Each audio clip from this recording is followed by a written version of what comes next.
sur la télévision Labari en ce mercredi 2 juillet. Merci d'être avec nous pour un point de l'actualité dont en voici le sommaire. Le rapport général de juin 2014 du Bureau Information Réclamation Lutte contre la corruption et le trafic d'influence, objet d'un point de presse ce matin. Une vingtaine de plaintes dans 6 régions de notre pays sont concernées. Catastrophique, c'est le constat amer dressé à l'issue des proclamations des résultats du BEPC de la session 2014. Aux mauvais résultats s'ajoute hélas la polémique née au jury 34, 6 au CFP Flo-Jarman. Nous vous amenons donc au cœur de ces affaires où, heureusement, dit-on, le bureau d'examen a pu apporter quelques solutions. Après le sommaire, les détails. Mesdames, Messieurs, bonsoir. Bonne rupture de jeûne et bienvenue au journal.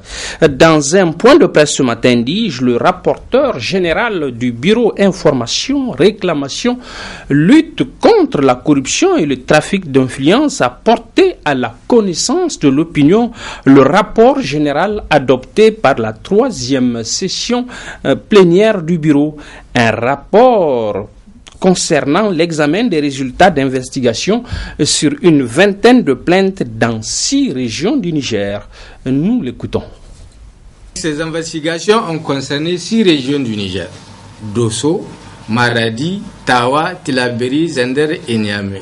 Voilà la répartition des plaintes qui font l'objet d'investigations par région. La région de Niamey a 3 plaintes. La région de Tillabéri, une plainte. La région de Dosso, une plainte. La région de Tawa, 3 plaintes. La région de Maradi, 2 plaintes. Et la région de Zender, 3 plaintes, ce qui fait les 13 plaintes qui ont fait l'objet d'investigation. Aussi, durant cette phase d'investigation, les auteurs des 5 plaintes, motivés par la méconnaissance du fonctionnement de l'appareil judiciaire, ont été informés, guidés et orientés. Du 16 au 25 juin 2014, le bureau a tenu sa 3e session plénière au titre de l'année 2014 en vue d'examiner et d'adopter les rapports des 3 comités d'investigation. Ce sont 3 comités qui sont partis sur le terrain. À la fin de cette session, le rapport général de juin 2014, objet de ce point de presse, a été produit. À l'issue des investigations sur le terrain, le bureau a conclu ainsi qu'il suit. 8 plaintes sont classées sans suite. Il s'agit de la plainte 1. Le plaignant dénonce le traitement judiciaire du litige champêtre qu'il oppose à ses demi-frères. Les investigations ont permis de découvrir que la procédure relative à la plainte est pendante devant la juridiction compétente. Que les défendeurs, c'est-à-dire la partie du plaignant, bloquent en réalité la dite procédure, notamment en refusant de produire leurs témoins. Une fois sur le terrain, nous avons cerné le problème et nous avons compris qu'en réalité, c'est la partie du plaignant qui bloque la procédure. Nous leur avons recommandé de ne plus faire obstruction à la procédure en produisant leurs témoins. Là, c'est dans un village où on était parti, on a entendu au moins 10 personnes. Et on a compris qu'ils contestent le mandataire. On leur a expliqué. Si vous contestez un mandataire, vous ne vous faites pas justice vous-même. Il y a des voies où vous pouvez aller formellement saisir le juge. Et on leur a dit d'aller formellement saisir le juge, qu'il conteste le mandataire et qu'il arrête de faire obstruction. La plainte 11, le plaignant dénonce les conditions de sa garde à vue et du traitement de son affaire. Elle aussi, il y a un certain nombre d'éléments que le bureau a estimé qu'il faut les avoir pour conclure. Et prochainement, nous allons aller les chercher pour les éclairer et conclure. Maintenant, 2 plaintes font l'objet de saisine du procureur. La 12e plainte, le plaignant dénonce des pratiques corruptives dont il a été victime au cours d'une procédure d'escroquerie portant sur des sommes d'argent. Suite à nos investigations, le bureau a décidé de saisir le procureur de la République. La plainte 13, le plaignant dénonce sa détention pendant plusieurs jours. Suite aux investigations aussi, le bureau décide de saisir le procureur de la République. Les résultats du BEPC session 2014 sont mauvais et c'est le moins qu'on puisse dire. Une situation d'échec massif qui suscite bien d'interrogations. D'abord, pourquoi une telle déconvenue? Nos reporters Michel Djedji et Ibrahim Abdou ont posé la question à plusieurs acteurs du secteur de l'éducation. Écoutons ce qu'ils en disent. C'est une lettre en date du 26 juin 2014 adressée aux directeurs régionaux des enseignements secondaires par le directeur des examens et de l'orientation qui a été à la base de cette modification du barème en physique-chimie. Des consignes qui visaient selon cette correspondance à harmoniser la correction des copies des candidats en PC dans tous les centres d'examen de cette session. Un état de fait que déplore le syndicat des enseignants du secondaire SNES. De quoi s'agit-il? Les épreuves, après leur organisation, donc après que les élèves aient fini de composer, pendant que les enseignants étaient en train de corriger, le directeur des examens au concours a envoyé une lettre aux directeurs régionaux des enseignements secondaires pour leur demander d'annuler 2 exercices, un de physique et un de chimie. La raison, c'est que ces exercices-là ont porté sur des parties qui sont hors programme. Donc il a fallu demander au correcteur de physique-chimie de corriger le barème. Alors vous savez ce que ça signifie? Ça signifie que nos élèves sont partis composés pratiquement sur 15. Parce que vous ne pouvez pas être évalué sur une partie que vous n'enseignez pas. Et à l'occasion des examens, c'est un coup psychologique important. Il suffirait même qu'il y ait une question dans un exercice hors programme pour qu'un élève soit déstabilisé. À l'adresse direction ayant reçu ces instructions pour les faire exécuter dans la région de Niamey, l'on estime que le fait que ces imperfections aient été vite relevées et prises en compte est déjà une bonne chose. En pareille circonstance, on le disait tout à l'heure, aucune œuvre humaine n'est parfaite. Quand des erreurs sont constatées au niveau du barème, compte rendu est fait directement au service des examens qui prend des dispositions pour revisiter le barème, pour corriger ça et immédiatement répercuter l'information au niveau des directions régionales qui à leur tour vont répercuter au niveau des jurés. Et ce n'est pas un problème. De tout temps, dès qu'il y a des erreurs comme ça, rapidement l'information remonte pour que les candidats ne soient pas pénalisés. Donc vraiment c'est le seul objectif et vraiment l'information est passée et tout le monde a tenu compte des points qui ont été répartis sur les autres questions. Contrairement à ce que l'on pouvait espérer, le taux de réussite au BEPC cette année ne dépasse pas les 35% dans la plupart des centres d'examen de la région de Niamey. Une situation qui peut s'expliquer par le fait qu'il n'y a pas eu beaucoup de repêchage cette année selon le DRES. Le repêchage habituel que les gens connaissent, on n'a pas eu à faire à ça cette année. On n'a pas repêché jusqu'à 7, on a repêché à 7,50 pour passer au second groupe et à 9,50 pour passer directement au premier groupe. Le repêchage, ce n'est pas une obligation, c'est juste une petite faveur qu'on fait aux candidats. C'est tout. Donc ce n'est pas une obligation de repêcher. Un BEPC peut se faire sans repêchage. À propos de la proclamation des résultats du BEPC toujours, marquant un arrêt sur le triste et rocambolesque cas du jury numéro 34, 6 au CSP Flo Jarman. Nous vous en faisions écho hier, souvenez-vous. Mais aujourd'hui, apprend-on, tout est rentré dans l'ordre et la colère des parents des candidats a fait place nette à un vent de sérénité. Assoumana China et Sadoudoumi nous en donnent les détails.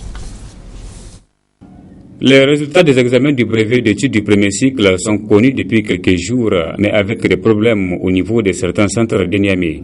Au jury 34 du flot germain, la tension est montée chez les parents des candidats qui ont accusé le jury d'effacer les noms de leurs enfants de la liste des candidats admis. Le service des examens et concours de la direction des enseignements secondaires de la région de Niamey a pris les choses à main et tout est rentré dans l'ordre. On était obligé de venir avec les présidents du jury, avec les enfants concernés, les deux. Nous avons extrait les copies de ces enfants-là, avec leur numéro d'anonymat, avec les en-têtes. On a ressorti les 7 épreuves dans lesquelles ils ont composé. On leur a montré, ils ont regardé, est-ce que c'est vos copies? Ils ont reconnu, c'est leurs copies. Bien, maintenant on a donné à l'enfant la calculatrice devant le parent. On a dicté les notes qu'ils ont eues. Le premier qui a fait du bruit, son enfant a eu 80 points.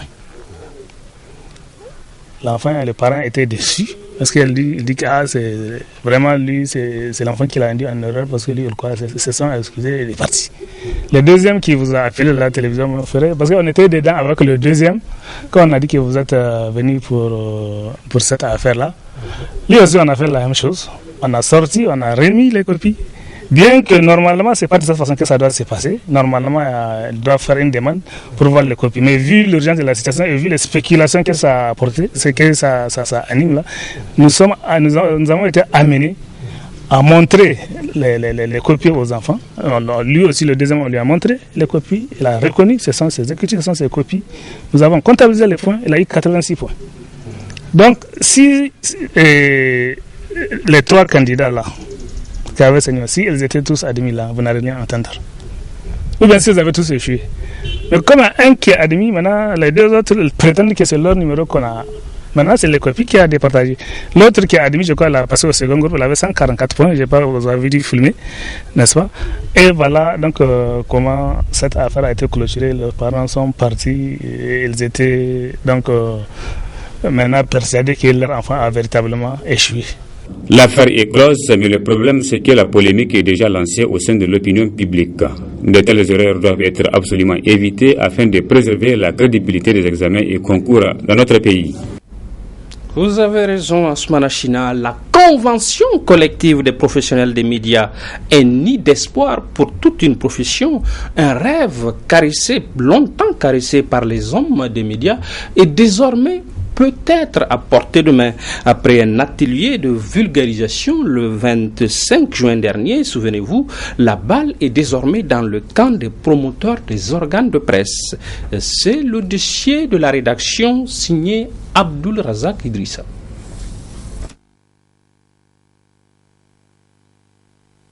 Le 2 mai dernier, à l'occasion de la célébration de la Journée internationale de la liberté de la presse, le SYNATIC, un des syndicats le plus dynamique du secteur des médias nigériens, dressait un tableau pas du tout reluisant de la situation des professionnels de la presse. Le journaliste nigérien vit dans une précarité ambiante, une précarité insultante au vu du travail noble que fait le journaliste nigérien. C'est seulement au Niger que, tenez-vous bien, nous avons des journalistes qui touchent des salaires, s'il vous plaît, de 20 000, totalement en deçà du SMIC. Nous avons des journalistes, reporters qui vont sur le terrain, dont certains ont même la carte professionnelle, qui n'ont pratiquement même pas de salaire. Et ceux qui ont des salaires, ces salaires de 20 000 dont j'ai fait allusion, souvent il faut attendre 3 mois, 4 mois, jusqu'à 6 mois dans certains cas pour toucher ces salaires. Voilà toute la précarité, toute la misère dans laquelle le journaliste nigérien est entretenu par les responsables des médias. C'est l'ensemble de ces difficultés que la Convention collective des professionnels des médias nigériens se propose de résoudre. L'avant-projet de texte est validé depuis des mois. Il a même fait l'objet récemment de vulgarisation. La balle aujourd'hui, à mon avis, est dans le camp des patrons de presse.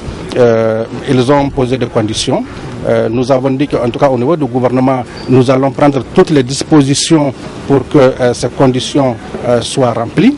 C'est notamment la loi sur la publicité. Nous l'avons dit à maintes reprises que cette loi en tout cas est dans le processus d'adoption.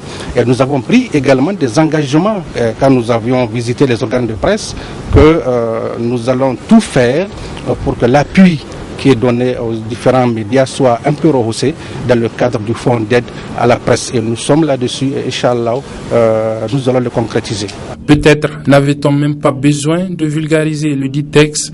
Il est connu de tous. Il reste seulement que les employeurs acceptent de le signer. Pour le moment, ils disent ne pas être prêts et ils ont leur raison. Si la volonté politique y est, pourquoi la loi sur la publicité n'est pas jusqu'à présent comment on appelle votée? Pourquoi? C'est de rehausser le fonds d'aide à la presse. Ça, c'est juste un acte politique que le président de la République doit prendre pour dire que par décret, il rehausse le fonds d'aide à la presse de 200 000 à 1 milliard. Pourquoi pas? Vous voyez? Mais ça c'est des... Je ne dirais pas que... ils ne sont pas dans la logique d'augmenter le fonds d'aide à la presse, mais il faut le faire. Nous, de toutes les façons, on ne peut pas aller vers la signature tant que nos inquiétudes n'ont pas été levées. Ça, c'est clair. Et ça, on ne le fait pas pour nous, on le fait pour protéger les agents surtout. Parce qu'aujourd'hui, un agent que tu ne peux pas mettre, à qui tu prends un engagement, que tu ne peux pas respecter, c'est dommage. Donc tu ne le protèges pas en réalité. Tu le fais rêver, mais dans le fond, il n'y a rien. Donc il ne faut pas qu'on nous amène vraiment, qu'on nous dise que non, c'est des promesses, on n'ira pas sur la base de promesses. Ça, c'est clair. Justifiées ou pas, ce sont en tout cas aujourd'hui ces mesures d'accompagnement qui semblent bloquées. De ce point de vue, les autorités disent disposées à les prendre. La convention collective des professionnels des médias, c'est le vœu de tous. Employés d'abord pour une parfaite sécurité dans le travail, employeurs ensuite pour véritablement mériter l'appellation. Beaucoup d'autres acteurs l'attendent également. Il n'y a aucun texte entre le promoteur et le journaliste, ou même s'il y en a, vous verrez qu'il n'y a rien de très sérieux là-dedans. Quand le journaliste se casse le pied, excusez-moi de l'expression, quand il a un accident, c'est tout au plus avec un certain nombre d'arrangements qu'on traite le dossier. Pour nous qui avons maintenant le dossier de la médiature, les choses seront encore plus facilitées parce que nous connaissons la barrière des uns, d'où on peut partir, jusqu'où on peut s'arrêter. Pour les uns comme pour les autres. Pour les acteurs, pour les employés, que pour les employeurs. Donc, dès l'instant où tout cela est prévu, codifié dans un texte, c'est plus facile de rechercher où se trouvent les problèmes et comment les résoudre. En attendant donc l'adoption de cette convention, les employés continuent de végéter dans la précarité, se demandant si ce n'est pas encore un jeu de dupes. Dans quel camp se trouve en effet véritablement cette balle entre gouvernement et employeurs? Pauvre de nous, Abdelrazak Idrissa, pour les clients des banques et qui s'y rendent chaque fin du mois, le calvaire est le même, le sempiternel problème de connexion au niveau des caisses. Tous s'en plaignent, mais la solution tarde à venir et c'est le ras-le-bol. Adam Soumana et Aboubakar Souley sont allés voir et comprendre le pourquoi d'un tel désagrément. Suivons-les. Les banques sont par essence des établissements où se déroulent les transactions d'argent. Pour satisfaire davantage leur clientèle, ces établissements se sont dotés des dernières technologies, à l'image de l'Internet haut débit, qui cependant ne s'est fait sans problème. À la fin du mois, tous les salariés veulent toucher leur salaire presque en même temps. Ça fait une saturation d'abord des services. Et nous sommes dans une période où on a souvent des coupures intempestives de la Nigélec, Donc rupture de tout le système de contrôle bancaire. Vraiment, c'est des problèmes un peu plus ou moins difficiles à juguler dans le temps actuel. Parce que les coupures, les banques ne sont pas responsables des coupures. Même si vous mettez le moteur et que le moteur tombe en panne ou bien l'essence finit au moment où on est en train de travailler, il n'y a pas d'autre solution que de se patienter. Ainsi, face à ce récurrent problème, les consommateurs se doivent d'adopter un certain comportement. La situation du Niger, à travers ce que nous disons, ne suscite pas d'inquiétude par rapport aux banques. Et que les clients doivent continuer à considérer que leurs banques sont crédibles. Et qu'il n'y a pas vraiment, il n'y a pas de truc, il n'y a pas feu à la demeure. Nous pensons, jusqu'à preuve du contraire, que c'est des perturbations qui sont là. C'est pas aujourd'hui que ces genres de problèmes ont commencé. Depuis longtemps, il y a 3 ou 4 mois, à chaque fin du mois, on a des problèmes. On dit qu'il n'y a pas le problème des réseaux. C'est normal. Même chez nous, nous constatons, pour ceux qui travaillent régulièrement avec Internet, on a des problèmes de réseau. Il appartient alors à la Nigérienne de télécommunications Sonitel de pallier ce problème qui cause des désagréments dans les relations entre les banques de la place et leur clientèle. Et selon une source digne de foi, le problème est encore plus pertinent dans les agences des différentes banques sises à l'intérieur du pays. Le mois béni de Ramadan, parlons-en avant de nous séparer avec un focus aujourd'hui sur les cas des personnes exemptées de jeûne. Que comprendre? Alors nous sommes allés à la rencontre d'un médecin, il nous explique tout. Si vous êtes hypertendu et que c'est une fois par jour que vous devrez prendre le produit, vous pouvez le prendre à l'aube ou vous pouvez le prendre le soir. Ça dépend si vous êtes déjà à un stade d'insuffisance cardiaque avancé où la personne ne peut faire aucun effort. Mais pour vraiment un truc stade début, d'ailleurs, parce que vous savez, le carême, ça aide l'organisme à se fortifier, ça aide l'organisme à se débarrasser de tout ce qui est déchet. En fait, quand vous faites le carême et que vous êtes hypertendu, l'excès du liquide là va être réduit. L'excès des déchets là qui sont dans l'organisme, ils vont être réduits. Mais vous voyez, pour des chiffres tensionnels vraiment minimes, les gens vraiment cherchent à ce qu'on leur dise non, ils ne peuvent pas faire le carême. Tout dépendra. Il faut essayer. Si ça ne va pas, allez-y consulter l'agent de santé le plus proche de chez vous. Et si vraiment la situation l'impose, on arrête le carême. Les personnes exemptées, vous avez les malades mentaux. Il y a aussi d'autres personnes qui souffrent des maladies, par exemple, non curables. Quand vous voyez les personnes qui sont cancéreuses, qui doivent prendre les produits régulièrement, ou les individus qui ont une insuffisance cardiaque à un stade très avancé où ils doivent être traités matin, midi, soir, ou les individus qui sont hospitalisés, qui sont sur le lit de l'hôpital. Quand vous prenez une insuffisance rénale à un stade avancé, vraiment où la personne doit aller faire l'épuration pratiquement 2 fois par semaine et qu'elle a des produits à prendre de façon régulière, là, des individus comme ça, ils ne peuvent pas faire le carême. Pour les cas de femmes enceintes, c'est surtout un stade également avancé de la grossesse. Quand vous prenez, par exemple, au début de la grossesse, si la femme continue, par exemple, ou elle a la malchance d'être quelqu'un, quand elle pique la grossesse, elle fait des vomissements gravidiques, elle ne peut pas faire le carême. Au dernier stade, au 8e, 9e mois, il y a des femmes, on a vu, qui tentent, mais ce n'est pas conseillé. Parce que d'un jour à un autre, d'une heure à une autre, elle doit entrer en travail. Et vous voyez, si vraiment elle prend le carême, il y aura toutes les difficultés à pouvoir gérer cette situation. Nous avons compris, merci docteur. Fin de ce journal, merci de nous suivre et excellente suite de programme à notre compagnie. Au revoir.